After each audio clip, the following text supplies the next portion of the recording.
Yo, Lawrence from Leatherwork by Lawrence here. Today I'm going to be making an arm guard that you use in archery. These are used to protect your forearm from the string of the bow when you release an arrow. My wife and some of her friends have recently started a horse archery club, and I already made one of these for my wife, but she showed it to them and a few of them were interested in getting some themselves. So I've made a couple more of them, and that's kind of what we're here to do today. As always, these are also going to be available on my Etsy shop, so if you're interested in getting one for yourself, please have a look there. This is a pattern that I bought off Etsy as well, so I'll include that in the description below in case you're interested in making your own. Without further ado, let's get into it. As always, the first thing to do is cut out the leather. The pattern is printed on standard printer paper and then transferred to a thicker cardstock so I can reuse it. I find this to be easier than taping the pattern to the leather and cutting around it. I'm using a scratch roll to mark the leather around the pattern and mark where to hole punch and glue the other piece.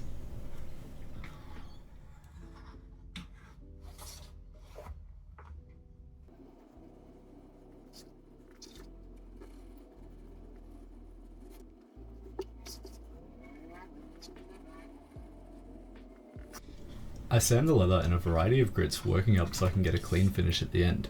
This is an important step for when I paint the edges, it gives a nice clean look.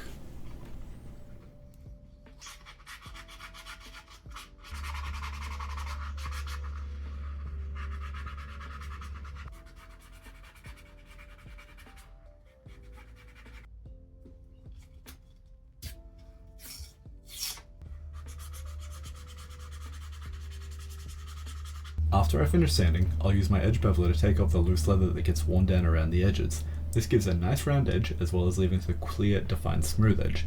I'll do this on both the flesh and grain side.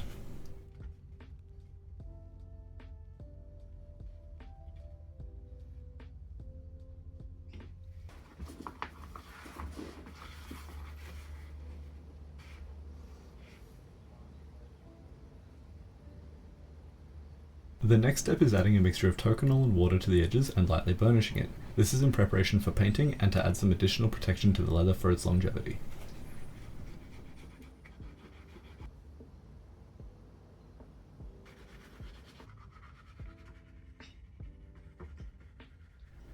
I'll repeat all the same steps as before to get this part of the pattern ready as well.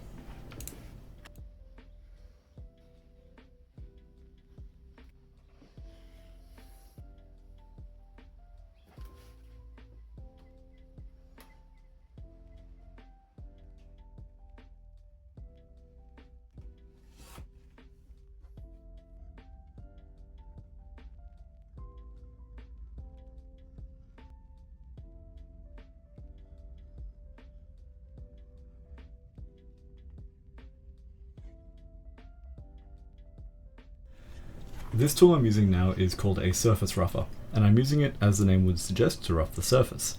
The grain side is not as susceptible to gluing as the flesh side, so I rough it up so the glue can get into the imperfections. This gives it a stronger bite and allows the pieces to adhere to each other better.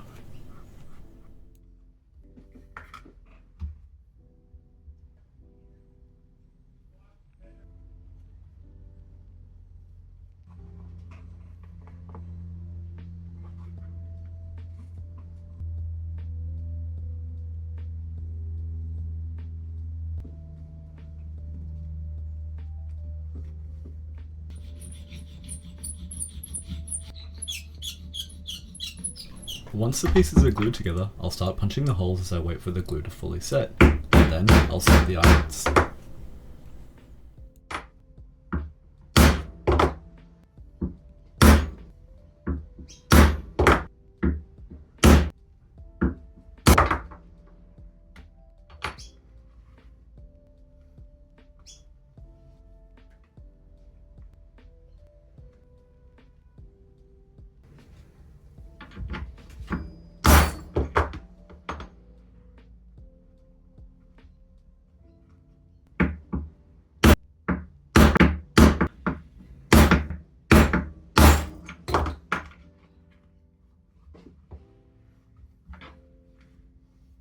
Next, I'll mark and punch the stitching holes so I can stitch the two pieces together.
After it's all stitched up, the time's come to paint the edges. I'm using a black paint for this one as I think it contrasts nicely with the dark green and matches quite well.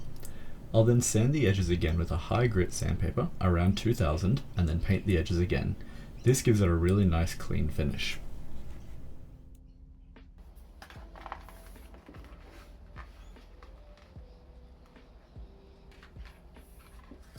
After adding the string, the project is now done.